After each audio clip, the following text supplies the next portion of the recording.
helping give advice to Max, but also everybody else that's in that team in terms of the other drivers. Slick tyres then, because although we had rain at the start of the day, the track has dried up fairly quickly, as it seems to do here, and helped by actually quite mild conditions.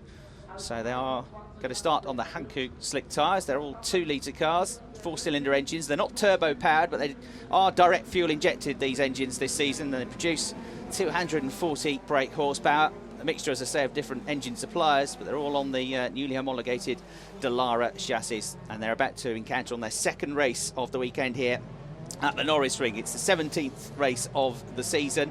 We're into the second half of proceedings now. It's the 6th event of the season after visits to Silverstone in Great Britain, Hockenheim in Germany, Pau in France, Hungary and Spa and in Belgium. And here we are back in Germany as they try to generate some heat into the tyres. So there's confirmation of the starting grid. Max Verstappen and Esteban Ocon on the front row of the grid. Tom Blomqvist and Felix Rosenqvist on row 2. A terrific effort from the Euro International driver Santino Ferrucci. Only his second weekend to be qualifying at 5th on the grid, with Jordan King, Lucas Auer, Antonio Giovinazzi, Jake Dennis and Nicholas Latifi rounding out the top 10. Antonio Fuoca there with work to do from outside of the top 10.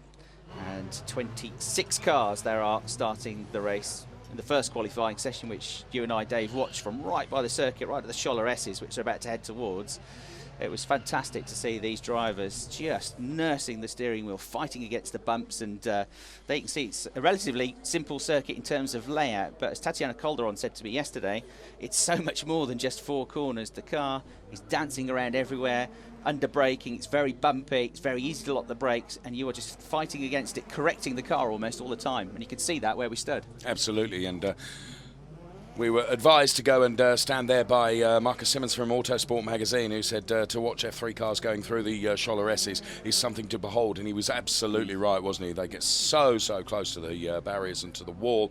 It was a joy to watch them there. So cars coming into grid order then, and then this race will be underway. The second of 3 Formula 3 races across the weekend here at the Norris Ring Speed Weekend. A big crowd here to enjoy this, as Chris Hartley said earlier on.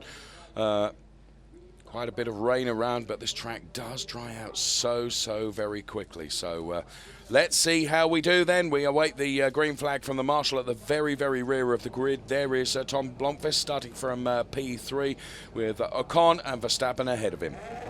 So, red lights come on. As soon as they all go out, the race will be underway. Revs rise. The focus is on the start of the race, and it's a good start from Max Verstappen by the looks of things from pole position. Away they all go. It looked like Ocon made a decent start, but Tom Blomqvist has made an even better start. And look, Ocon has to pull across to the middle of the track because the inside line there is still damp. And so Blomqvist from the outside line will get into second position. Ocon will be in third place. And then you've got Lucas Auer trying to make his way through. Felix Rosenqvist in the middle as well. I think it's Auer that's come out the best of those two. Yes, in 4th position. Ferrucci still in 5th place. And going very wide at the first corner was Felix Rosenqvist, who's dropped down to 5th position. That's a few drivers off. Menezes into the wall there in the blue car.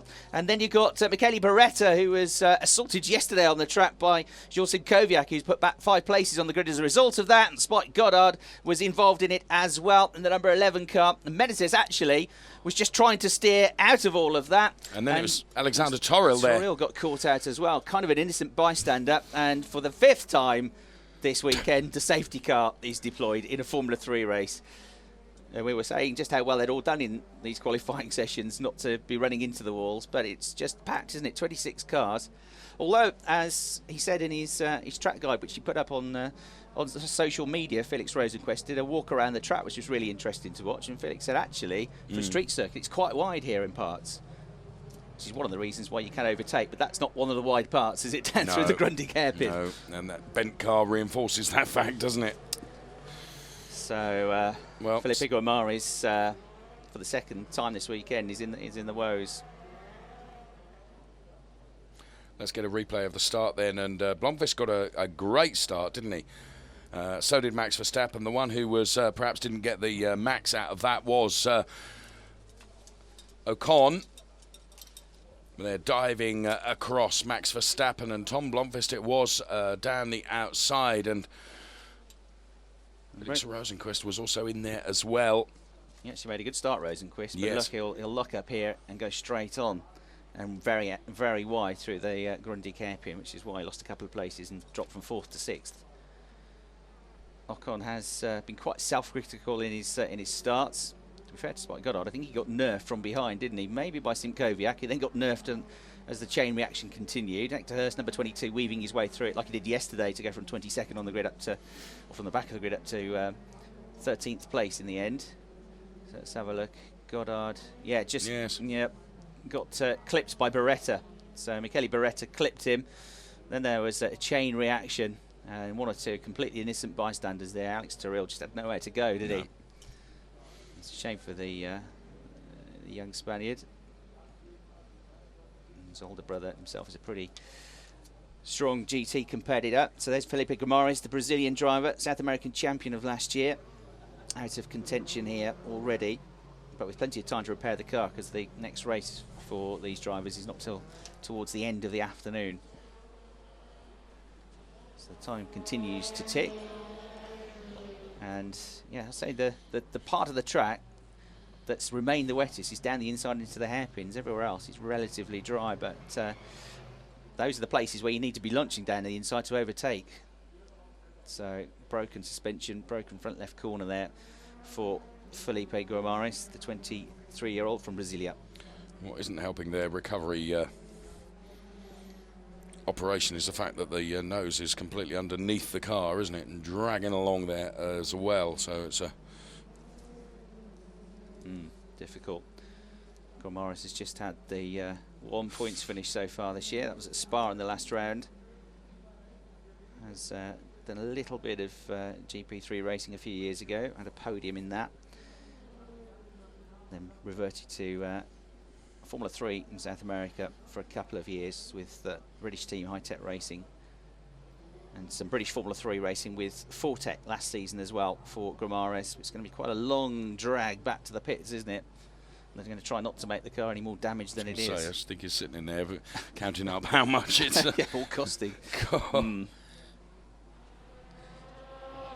Interesting. 1 or 2 at the back of the field there to deliberately be going through the water, which you'd only do if you'd got wet tyres on, wouldn't you? I'd have thought they'd have all gone for slicks, but maybe there are 1 or 2 that were at the back anyway that may have gambled.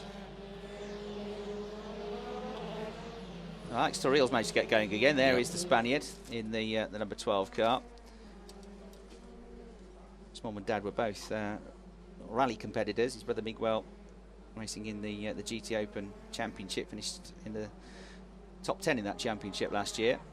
Alex, one of the younger drivers in the championship at just 17 years of age. Certainly not the youngest, but one of the younger drivers.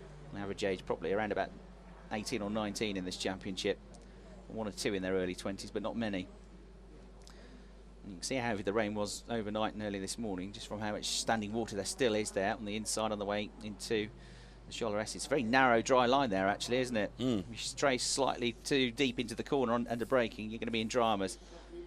Looks like they're not taking Guimarães all the way back to the pits, just to this escape road, so that's going to be quicker and less painful for him. And so we should be back underway fairly shortly, I think. Yep, safety car coming in this lap. The lights are out, as you can see. So the safety car rounds the hairpin. That will dive to the right-hand side and into the pit lane as Verstappen now backs them all up. And Verstappen looking for his 5th win on the trot. He's got the record for the number of wins on the bounce, but he's got the same number of wins of Esteban Ocon. They've got 5 each. Tom Blomqvist, who's splitting them at the moment there in the Gigondia IM Carling car. He's had 3 race wins this season. As the race gets back underway, then perfect restart for Max Verstappen. The Dutchman leads the British driver, the son of the 1984 World Rally Champion Steve Blomqvist. Tom in 2nd place, Esteban Ocon, and then Lucas Sauer running in 3rd and 4th positions. Felix Rosenqvist has got ahead of Santino Ferrucci, so he is now into 5th position, the Swede, and really needing to amass some points to get himself back in the championship fight, having had a difficult first half of the year in which he's only scored 1 win at the Pau Grand Prix and 1 other podium finish, despite lots of other races where he was in a position to finish on a podium and then something went wrong. Or he's had also issues with that car. The Muka Motorsport team, Peter Muka's team, have had some issues with balance on quick corners, and where a harder suspension setup and a stiffer car is required around the faster flowing circuits like Silverstone and Spa. They've struggled, but here the softer car works for them. There is Rosenqvist, number 27, going through. Then you got Jordan King up now ahead of young Santino Ferrucci as well. So Jordan King in the blue car there, whose teammate Ed Jones has missed a couple of races, hopes to be back for the trip to Moscow, the next event, having damaged a vertebra, an accident at Po a couple of rounds ago. So we wish Ed well and hope to see him back here soon, because he was certainly a very competitive driver at the start of the season, the Dubai-based driver. But there is Jordan King, number 5, pulling away now from Santino Ferrucci, who of course hasn't got any previous experience of this circuit, and he hasn't got any previous experience really of driving in these sorts of conditions on a dry track, but one which won't have a great deal of grip, Dave. No. Just a couple of laps ago saw Galil get past Giovinazzi. Giovinazzi, of course, in the wars yesterday, so Galil goes up to P10. Giovinazzi is P11, then it's Fuoco, Sorales and Nassani occupying positions 12, 13 and 14. So there is Max Verstappen, the race leader. Tom Blomqvist kind of hanging on to him pace-wise on this lap, I think. Esteban Ocon there, the next one through. And it worked out that if Max Verstappen won all the races between now and the end of the season, and Esteban finished second in all of those races, then Esteban would still win the championship. So he's got a really healthy lead here. And that gives him a cushion, doesn't it? It gives him a buffer, because he doesn't have to go out and win all the races now. He knows that sometimes if he hasn't quite got the pace or hasn't quite got the grid position, then a second or a third place finish will do very nicely. Yes, he's just got to be in those consistent points paying positions, hasn't he? With the healthy margin, as you say, he has at the top of the points. Good battle here on the fringes of the top 10. Felix Sorales, number 21, looking to get ahead of Antonio Fuoco. And then Sean Galal makes a mistake and runs wide, so Giovinazzi gets him back. Antonio Fuoco in the green, white and red Prema car there will also get through, I think, just about trying to squeeze through, although Sean Galal is not going to make it easy, and then off onto the damp part of the circuit goes Fuoco. He had no choice but to do that, because Sean Galal got his elbows out there, the Indonesian, who is now coming under attack from the Puerto Rican Felix Sorales. There's contact between them, and Sorales goes off. He's damaged the front right wheel, which I think he's broken the suspension on, and Sorales there is stranded on the inside of the circuit. So dramatic stuff. He's going to try and get it going again, but I'll be amazed if the thing is still put in the right direction. It was a fair old hit, wasn't it, on the front corner, but seems okay at the moment. He gets going again, and I don't think he did a great deal wrong there. He was trying to get past Galal, who'd been slow out of the previous corner. Galal really coming across at him there and squeezing him in. Sorales didn't really have anywhere to go, because there's a quite steep curb there if you want to go up onto the pavement. He was never going to be given any more room, so his only other choice would have been to slam the brakes on, I think. Sorales was never going to be able to do that. All a chain reaction, that, wasn't it? Luckily, nobody was right behind him to collect him as he speared across the circuit. Yes, it was dramatic spearing across the circuit as well, wasn't it? And as you say, just so very lucky not to be collected by anybody there. So, drama there. Absolutely. Meanwhile, here is Jake Dennis now on a march. Had a great drive through, some great overtaking yesterday from Jake to get up to 5th place. He is now going to come up against fellow rookie Santino Ferrucci, and Ferrucci, the American, has to let Jake go, because Jake got the better run going down the start-finish straight, was able to pick up the toe, and that's a fairly straightforward move for the driver backed by the Racing Steps Foundation, former winner of the BRDC McLaren Autosport Award as well, in recognition of all his achievements so far in his car racing career, in which he's won the Formula Renault North Eastern European Championship, and has also won the Intersteps Single-Seater Racing Championship, 4th in the Euro Cup last year. And with quite a bit of backing, drive-through penalty for Sean Galal, the Indonesian driver, and you probably don't need me to outline why we think that might be. So that is the man that's got the drive-through penalty, and as Chris says, you've seen for yourselves exactly why that penalty has been awarded to that man, who takes it very straight away, doesn't he? Dives in. No, this is Lucas Auer coming under attack from his teammate Felix Rosenqvist, who wasn't all that aggressive yesterday. I think he struggled for some reason with the car, but Felix is on it on this one, it seems. So Rosenqvist, who was a winner at this event last year, got on the podium as well across the course of the 3 races, going well. There's Tom Blomqvist making his way through the traffic now, still in 2nd place. So it's Verstappen, Blomqvist, Ocon the top 3. King is 4th now. Lucas Auer is down to 5th. And with Rosenqvist breathing down his neck, we've just seen Jake Dennis moving up to 7th ahead of Ferrucci, Giovinazzi 9th, and Latifi currently running in 10th place.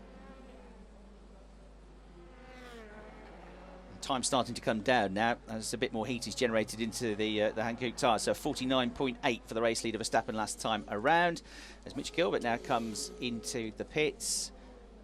He's on wet tyres, so he was, I think he was the one I saw going through the puddles at the start of the race. Absolutely right. You called that well.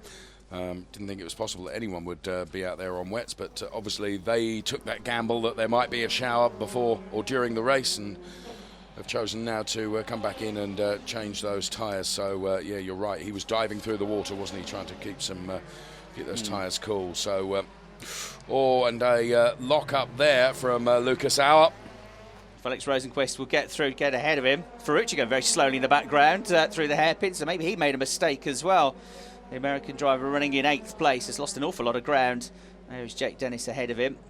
So here's the lock-up from Lucas Auer, and it was because really Felix Rosenqvist putting so much pressure on his teammate.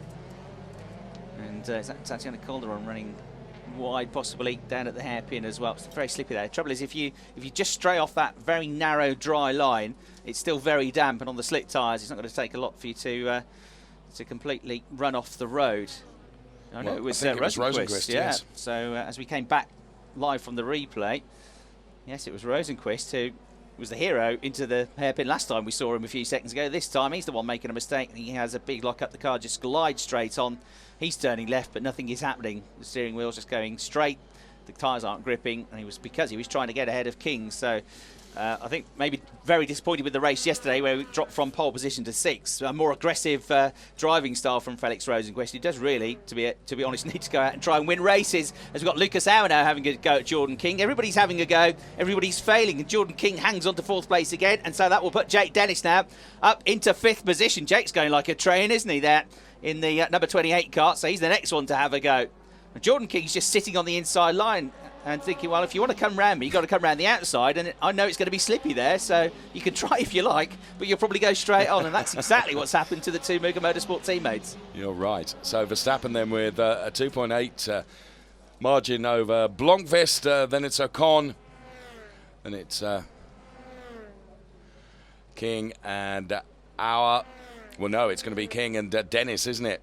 And well, remember you mentioned earlier Jake Dennis winning the Autosport BRDC, and I was actually there when he got presented with that. So Jake Dennis looking really, really racy, isn't he?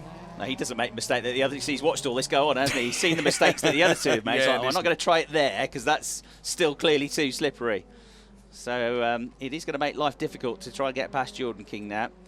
And Jordan, of course, is fighting for his own points here. Jordan only just about in the top 10 in the championship before the weekend started. Then he didn't score any points yesterday. There's the battle for second. Tom Blomqvist just about 2 car lengths clear of Esteban Ocon. Esteban's only had 1 DNF this year. And out of contention is Tatiana Calderon, I'm afraid, the Colombian. Looks like she's had an off. And the Joe Zeller Racing Run driver, the same colour scheme as Muka Motorsport, because they have a collaboration between the two teams now. Looks like she's been caught out of the hairpin as well, and the safety car is being deployed. Now, I've just opened the door from our commentary booth, and it's just started to drizzle again, Chris Hartley. So, oh dear. Mitch Gilbert will be kicking himself for coming in and changing those tyres a few minutes ago, won't he? Putting the slicks back on after trying to gamble on the wets from dead last on the grid. And here's a replay of what went on. That was Roy Nassani going into the back of effectively his teammate Tatiana Calderon. That was a launch, wasn't it? Yeah, that's the second time this weekend somebody's driven into the back of Tatiana Calderon. She's not had a great deal of luck here. She was quick enough to finish 5th in one of the races at Spa.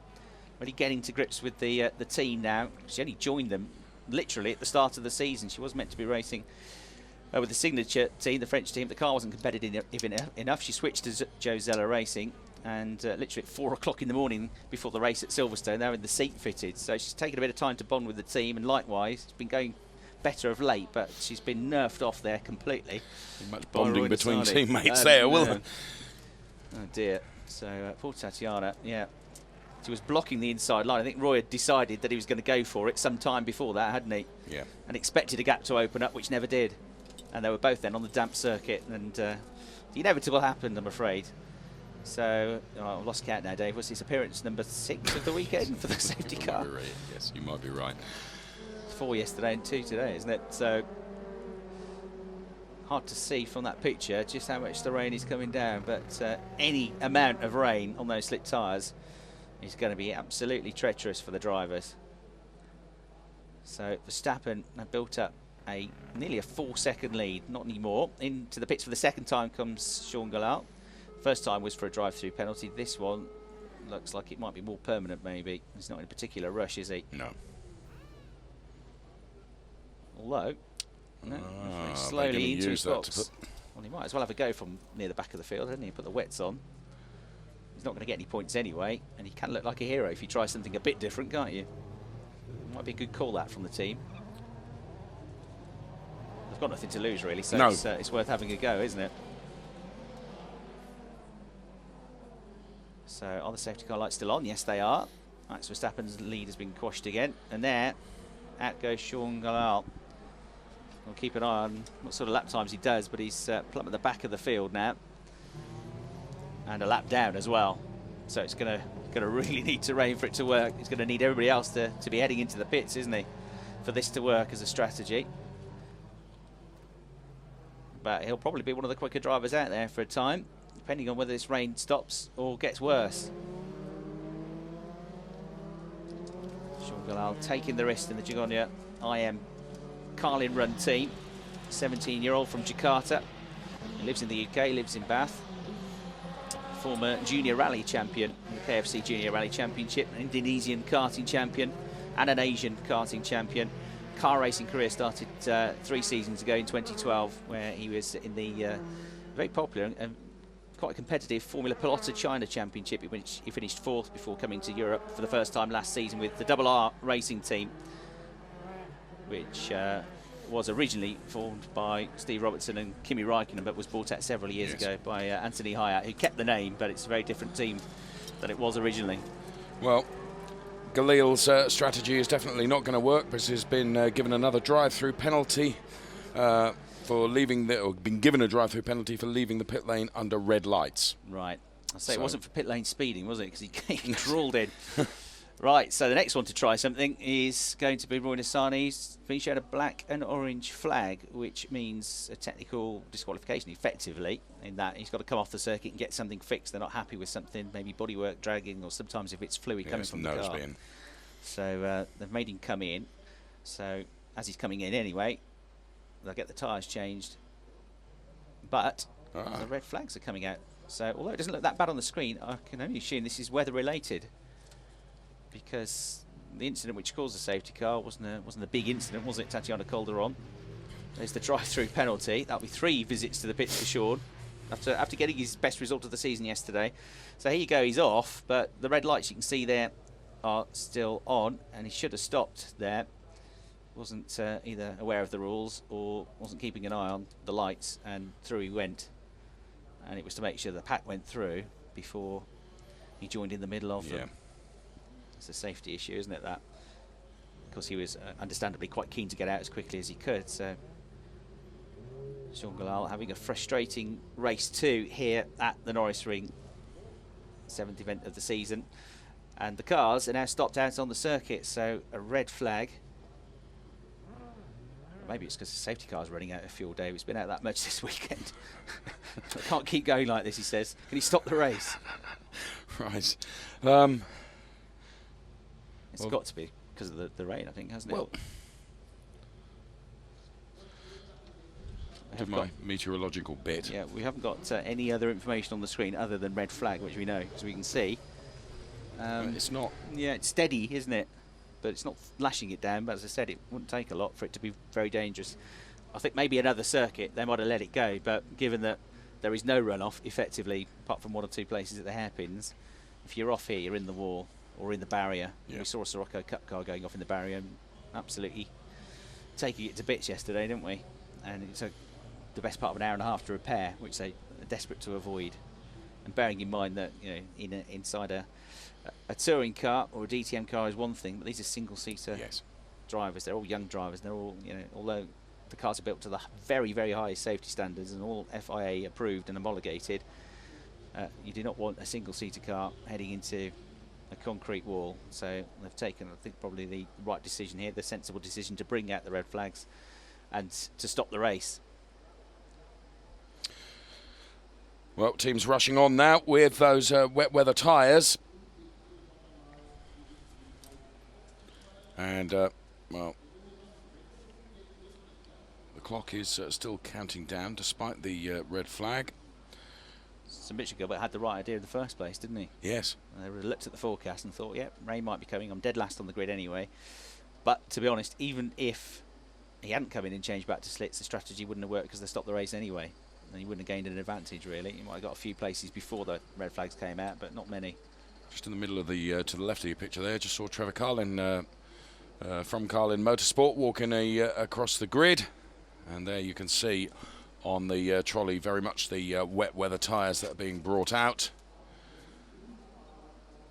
The Carlin Motorsport team, who this time last year were running a young man called Daniel Kvyat in this championship. He didn't score any points because he was a late entry, so he wasn't valid for points, but he was a race winner, got a win at Zandvoort. And the young Russian was dovetailing some Formula 3 European Championship racing with his GP3 title-winning campaign. And of course now has already become a point scorer on a number of occasions in Formula 1 with the Toro Rosso team, and looks like a real star of the future.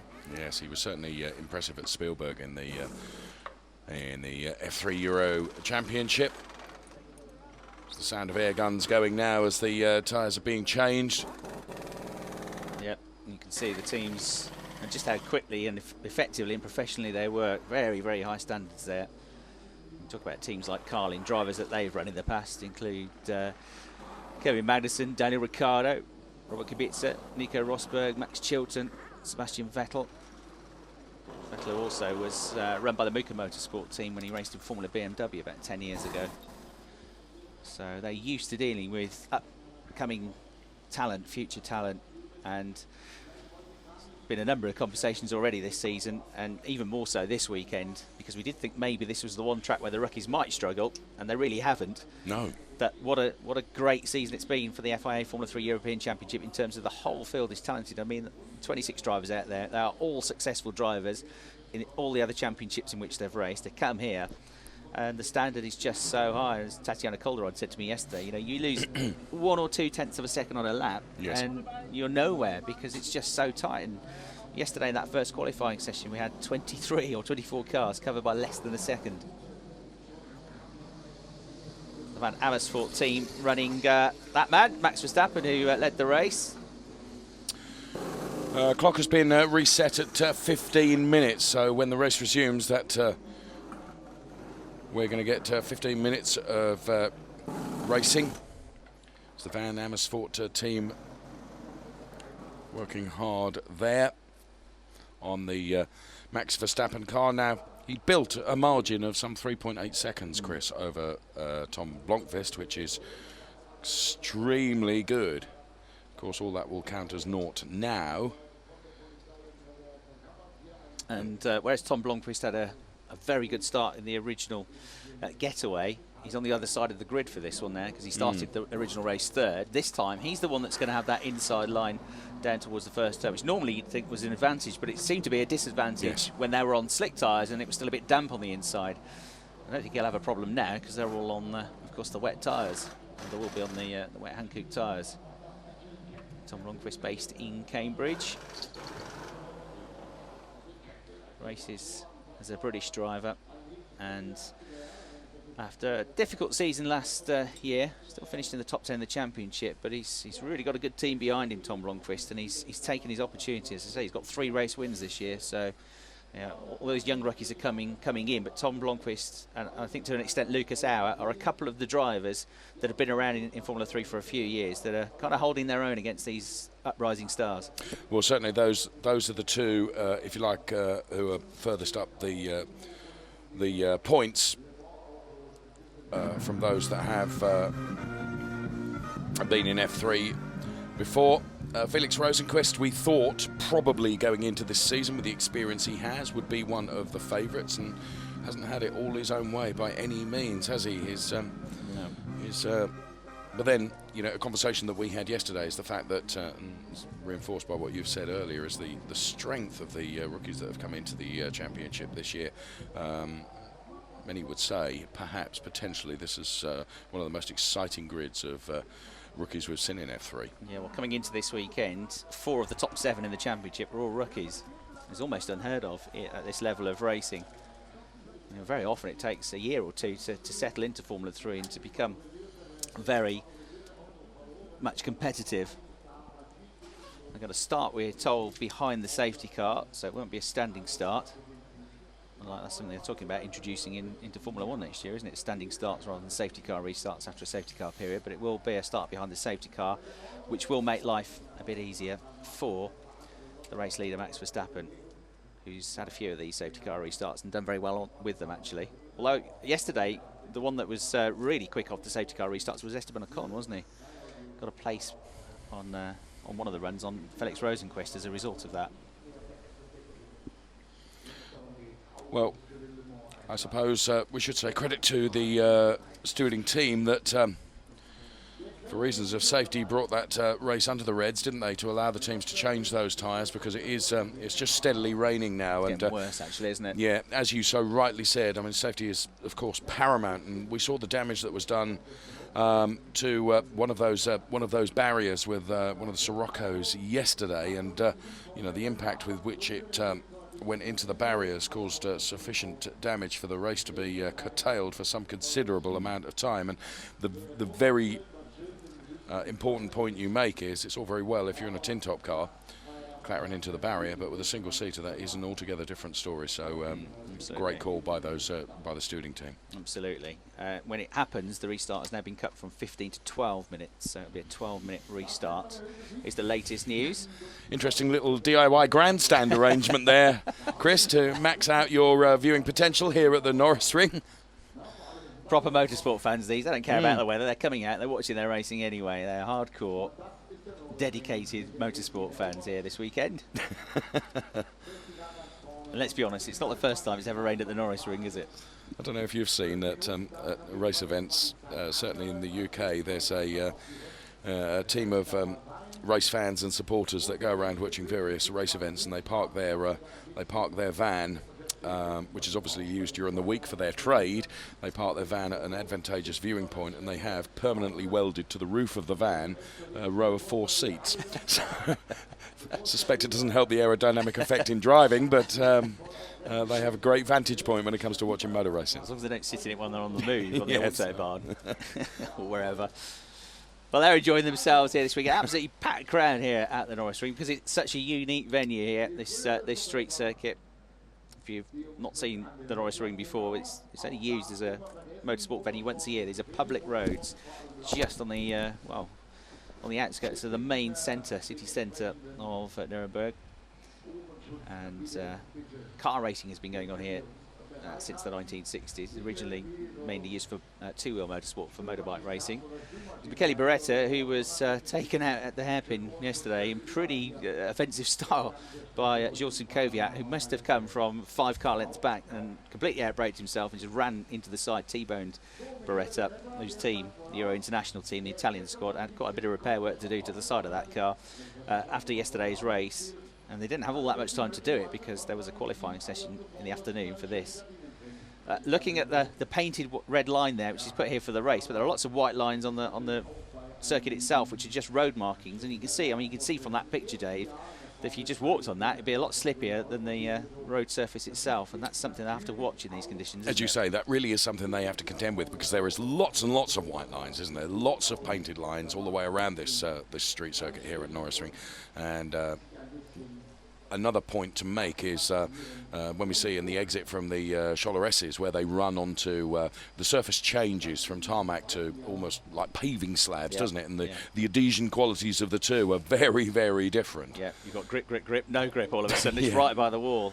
We saw one or two earlier today, one or two Porsches from the Carrera Cup race really sliding through there. One or two clipping the wall as a result of it. Funky camera work there on Max Verstappen, who for a while now has had his wet tyres on. Max, who's second in the championship, but building momentum now. He's been quick since the start of the season, but there's a couple of races where he's struggled with clutch issues, one or two other issues. He had had a drive-through penalty at the Hungaroring, like a lot of drivers did, for exceeding track limits. So he's had 6 DNFs, or 5 DNFs, and a DNS in one of the races at Hockenheim, when he should have been on the front row of the grid. Tom Blomqvist, on the other hand, has been much more the consistent driver, hasn't he? He's only had 1 DNF, and only 3 times out of the 16 races has Tom Blomqvist not scored points. So they'll restart first and second. That man, the championship leader, Esteban Ocon, will restart third. He had a DNF at Spa when he had it coming together with Antonio Fuoco, and he went 3 abreast with Fuoco and Lucas Au in an action-packed race, one of the 3 action-packed races at Belgium. So he had a DNF there. It's his first of the season. The only other time he hasn't scored a point was at Hockenheim, where he was in 3rd place, and he had a fuel issue, and the car slowed literally with a corner to go, and he only finished that race in 9th place. But apart from those 2 races, he's either been 1st, 2nd or 3rd, Esteban Ocon, in all of the races so far. Verstappen hasn't had that consistency, but when he's finished, more often than not, Max Verstappen has finished as a race winner. Can he make it an incredible 5 wins on the trot now? And if he does this, he'll become the most winning driver of the season, because he's equal on wins at the moment with Esteban Ocon. That will be a huge motivation. Also will be a motivation is matching his dad's record here at Norris Ring, who'd taken 2 wins. I think you said it was back in 1993. Well, got it all to do. The rain is, I've just checked outside, and it's still coming down, so exactly the right call from the stewarding team, as we mentioned just a little bit earlier. They're off behind the safety car once again. It's 20 years since Jos Verstappen made his Formula 1 debut in 1994 at the Brazilian Grand Prix, studying for JJ Leto, and partnered Michael Schumacher. It's just some teammates to have for your first race. Of course, we're all delighted that there's been some extent of recovery for Michael Schumacher coming out of the coma a week or so ago. We wish him a speedier recovery as is possible. And there is Max Verstappen then, number 30. He'll lead them away. He's backing them right up, isn't he, here, yes. Dave? And he'd got that exactly right in the previous safety car, hadn't he? Where he just backed them up, and he was able, therefore, to get a flyer, wasn't he? Rolling starts won't be an issue, because he's done that all the way through his karting career. Of course, pretty much everybody in this field has come from karting, but he's the most recent graduate in racing karts just a few months ago still. So Verstappen bunches the field up. Blomqvist there in 2nd position. Ocon 3rd. Jordan King 4th. Looking very well placed. His 5th place as well is Jake Dennis. We'll keep an eye on his progress. Look at the amount of spray, though, he's been thrown up from these wet tyres. The only one that can see where he's going completely is Max Verstappen, the race leader. It's a relatively spread out restart, this. Tom Blomqvist coming under a bit of pressure here, though, from Esteban Ocon, who goes for it. This might be his only chance to get 2nd place. He's determined to do it. Blomqvist runs wide. Almost contact between the pair of them then. Blomqvist runs wide and into the barrier. Clips the barrier. He's kept going. It was a square hit. Hopefully it was a relatively innocuous hit, but Jordan King's come through to 3rd. No, Blomqvist is slowing any kind of contact with the barrier. You can get away with it. No, it's the front left, isn't it, that's been hit. So that must have been from the contact with that wall. And was the contact before it as well, is the question. Almost here, not quite, but it's out of the corner. It's now, isn't it? And yes, he did, didn't he? He got hit by Ocon because the front left has gone there, which made me think probably that's what had happened. But I think it's the rear wheel, isn't it? There's nothing malicious from Ocon there. He didn't drive into him, but just as he tried to squeeze past, of course, the back end of the car a little bit wider, just clipped Tom Blomqvist. And with all this consistency that I've been talking about, I'm afraid Tom out of the race. So Verstappen now will have already a 2.5 second lead. Ocon is 2nd. Jordan King, he's absolutely flying here, though, in 3rd place. He's taking on these rookies. He was a rookie himself last year within this championship and finished the season as the top rookie. Went on to win the British title, and he's got great traction now coming out of the hairpin. We cut away from it, but I think Jordan King was about to pounce and go 2nd. He's done it. So through he comes past Tom Blomqvist. It's into a yellow flag zone, but he'd already started the move coming out of the hairpin, so I think he'll be okay with that. Waved yellows here. Blomqvist still in the car, and yeah, I don't think they've got any other choice but to bring the safety car out, have they? Interestingly, Ocon is under investigation for that little contact between himself and Blomqvist. I tend to agree with you. I don't think he did anything malicious there. I think he was just...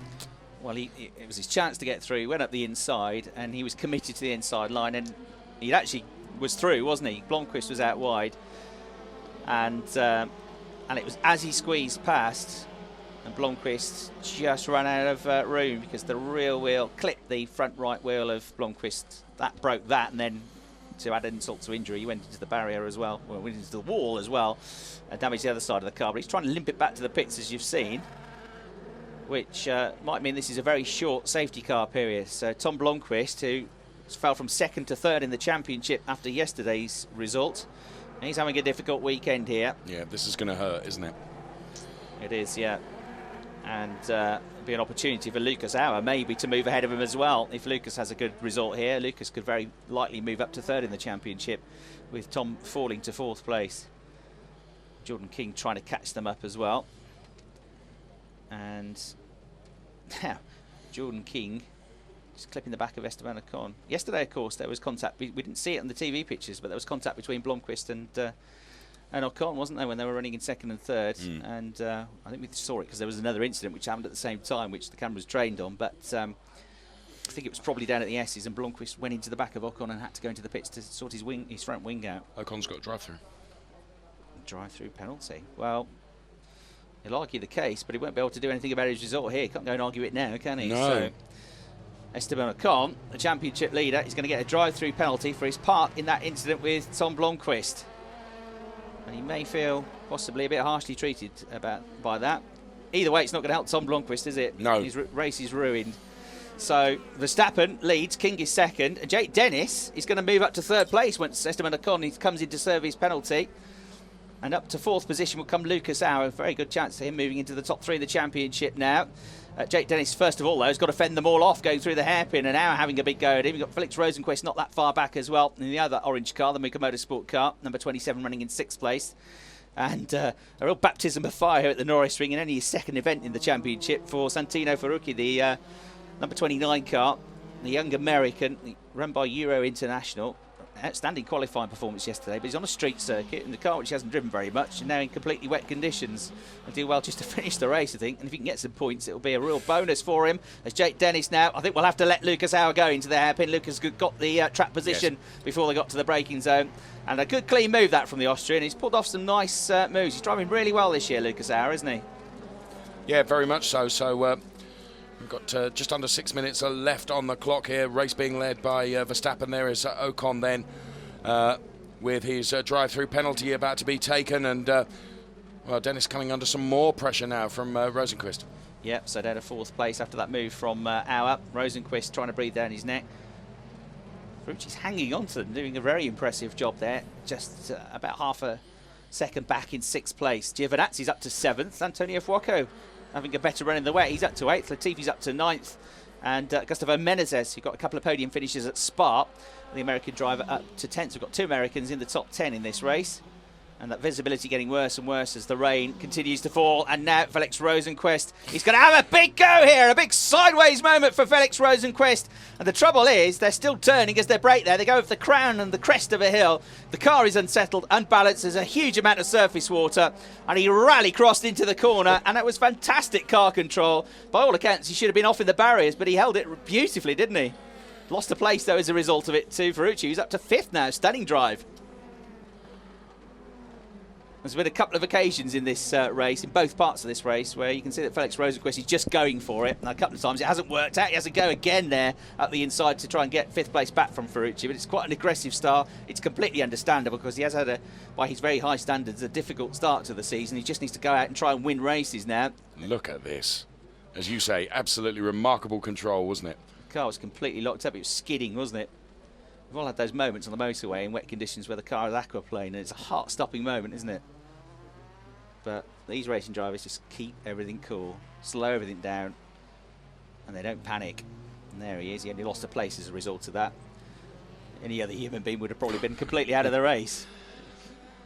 So Felix Rosenqvist down to sixth position, but I think starting to come back now. Trouble is, you cannot see where you go. You've got to get into the slipstream.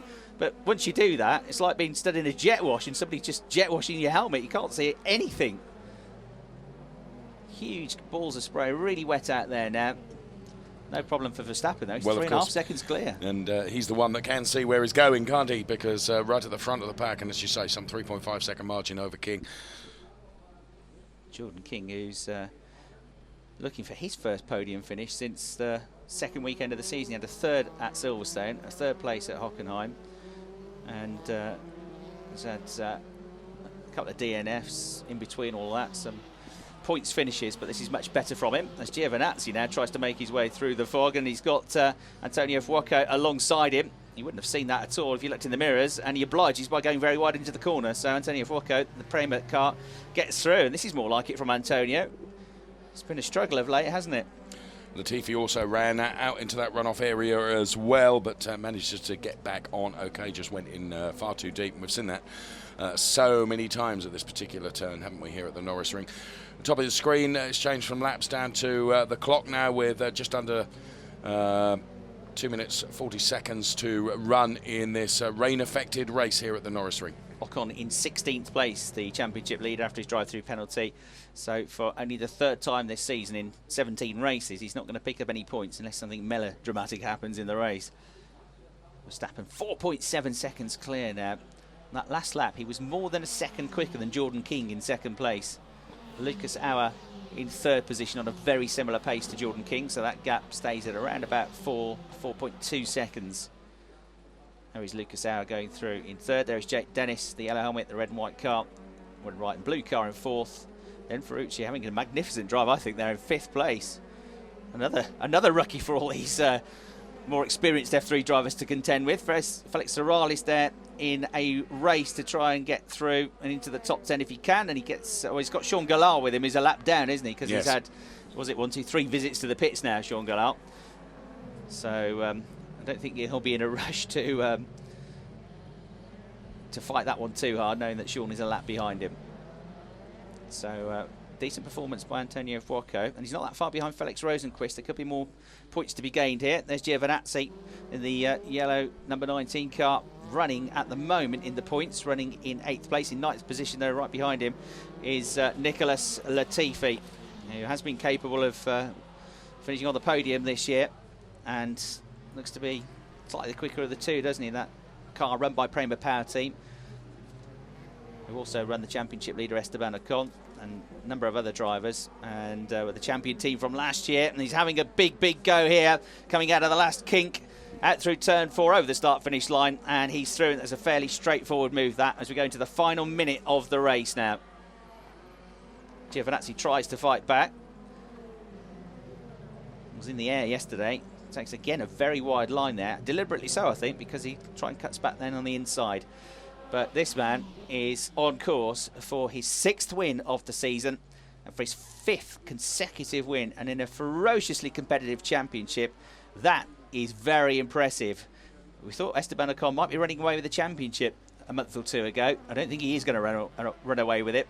There's still lots of races to go, lots of points to be scored, and the gap will close now from 106 points, with Esteban Ocon not scoring any points, and the full whack going to Max Verstappen here. 9 seconds clear of Jordan King.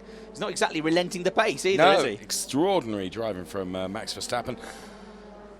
From King, then P2, then it's Auer, then it's Dennis, then it's Ferrucci, Rosenqvist, Fuoco and Latifi, as you can see on the screen there, as we focus on the race leader then, Max Verstappen, who will take yet another win. The man is on an incredible charge in this Formula 3 European Championship. Max Verstappen, we're watching a real star in the making here. Absolutely right. He is just glued to the track. I mean, look how stable he looks. He's flying out there, but he looks smooth, he looks controlled, and he looks at home now, leading and winning races. From his first pole, he gets his 6th win of the season. Max Verstappen here, 5 in a row. How many people can ever say that?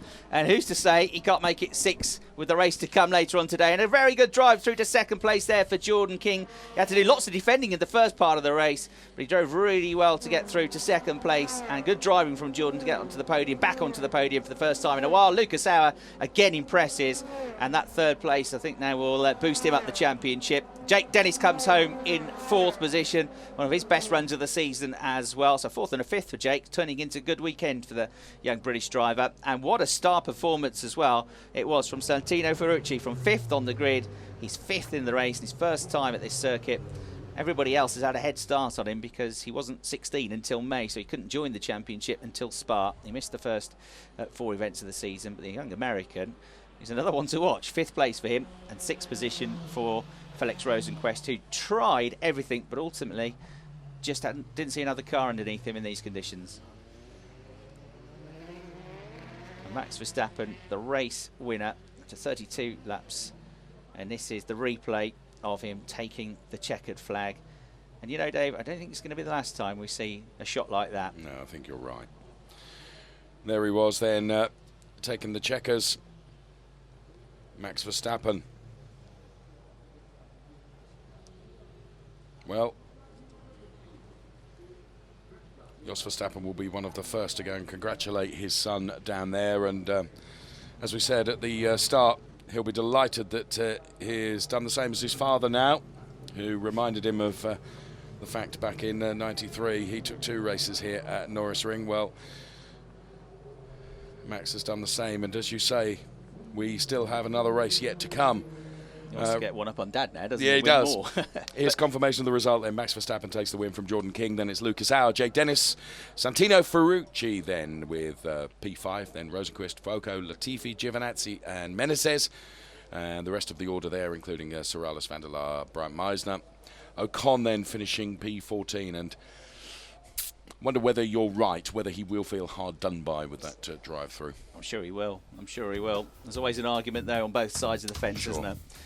So, Lucas Auer gets another podium finish here this weekend to follow on from yesterday's performance. Lucas very solid here this year, the 1 win, and now that is 7 podiums in total for him. Jordan King comes home in a fine 2nd place. Really good drive from Jordan there, but nobody could live with this man. Max Verstappen winning the race, and it was only a 12-minute restart once we'd all changed tyres, and he won by nearly 9 seconds in the end.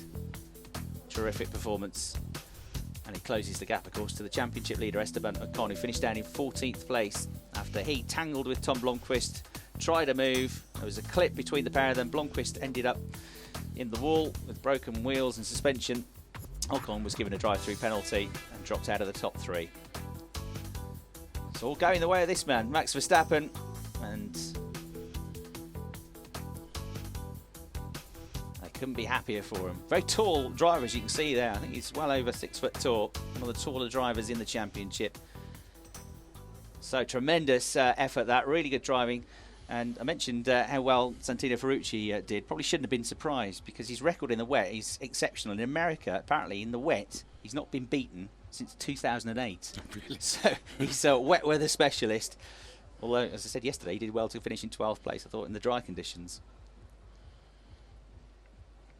Dario Franchitti, one of his friends and mentors, Santino Ferrucci, have been very pleased with the way that young man performed. So it doesn't really tell the picture from that shot of just how wet it was out there, does it? But it was extremely wet. It's still raining at a steady pace, and with all the surface water. I know we had a couple of safety cars, but by and large the drivers did well, didn't they, to keep it on the black stuff. Yes, they did. And we'll be heading off to the podium shortly to see Verstappen, King and Auer on the steps. And we can hear Peter Reichardt just livening things up on the podium there. To the left of your picture is representative from Hankook Tyres. Manfred Sandbickler will be making certainly some of the trophy presentations there. Here comes Max Verstappen then to the top step of the podium yet again. Yet again, yep, he wins. Top rookie, of course, as well. There'll be a separate podium for the rookies, a separate points for the rookie championship. Max Verstappen closing the gap to Jake Dennis for 2nd in that particular battle. There's Jordan King making his way onto the 2nd step of the podium, and Lucas Auer driving really well at the moment. Lucas there makes his way into 3rd position. He's certainly outshining his teammate Felix Rosenqvist at the moment, isn't he? His 3rd season of Formula 3. So now we'll have the national anthem of our winning driver.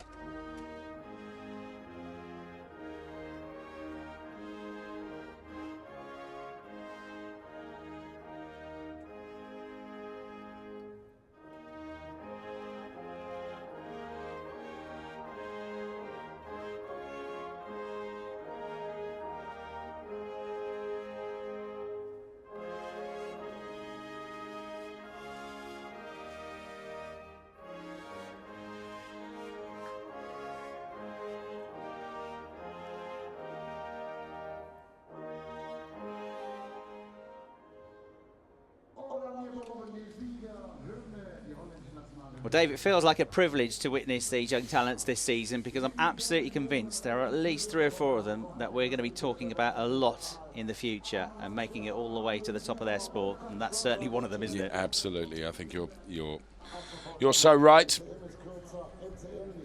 So trophy presentation being made now to Van Amersfoort Racing. Yeah, turning into a great season for them, isn't it? Manfred Sandbeck there from Hankook. Difficult day yesterday for Carlin, so I'll be really pleased with Jordan's performance there for second place. And Muka Motorsport also represented on the podium after they had a tough start to the season with Lucas Auer there in third place. They've got another race to come towards the end of the afternoon, the 18th race of what's been an absolutely fascinating season. It seems like the season is going to get more and more intriguing as it goes on here, with this huge charge now from Max Verstappen, who is just chasing them down, chasing Ocon down. He's just going for the wins. He's driving beautifully, and it's all flowing very nicely for him at the moment. And this certainly has become the most competitive Formula 3 championship in the world now, hasn't it? No doubt. So champagne time. Can't drink any, because they got the race to come. They can certainly splatter each other with it. Right, you made me fix your car enough times this year. I'm going to get you back, he says. Chased right off the podium. Oh, brilliant. Yeah, you were saying there the most competitive. It's, incredible success we're seeing in the FIA F3 European Championship. And, of course, a lot of that down to the architect is Gerhard Berger, of course, who's the FIA single-seat commission head. And, it's had its tough times, this particular championship. Yep. You haven't got to go back too far in history, have you? But now, what an incredible talent pool we have in front of us. Absolutely right. The circuits they go to, the Grand Prix circuits that are on the calendar, they're racing with huge crowds, with huge teams from the DTM watching what they're doing as well. Back onto the podium again, because he wins the rookie category. Slightly damper than he was, perhaps. Stickier. And probably can't quite see where he's going if you've got any champagne in his eyes. Jake Dennis there in second place, and the first visit to the podium for Santino Ferrucci with 5th place overall.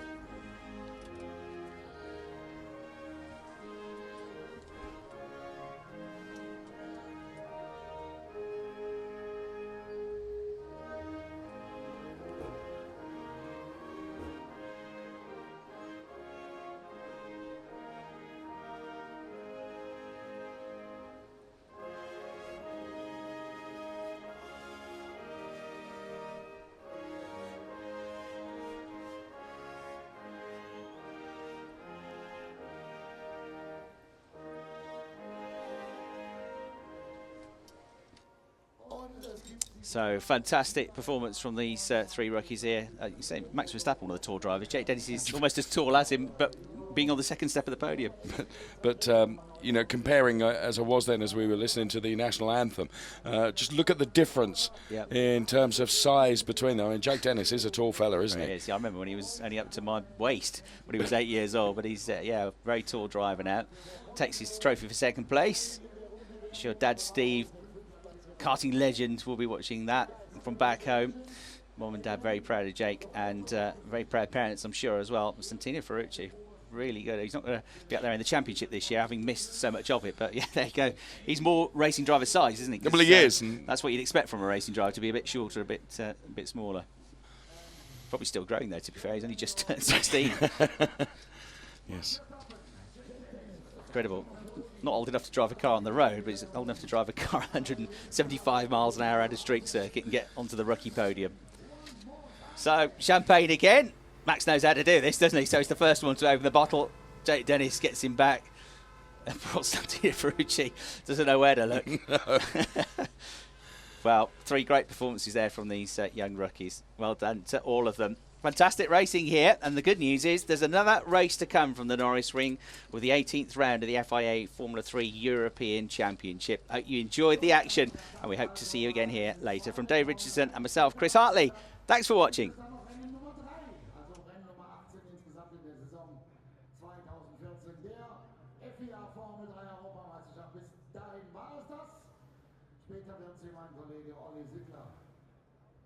Durch dieses Rennen führen. Und wir hören uns dann so ungefähr ab 13 Uhr, wenn es geht Richtung Highlight des Tages.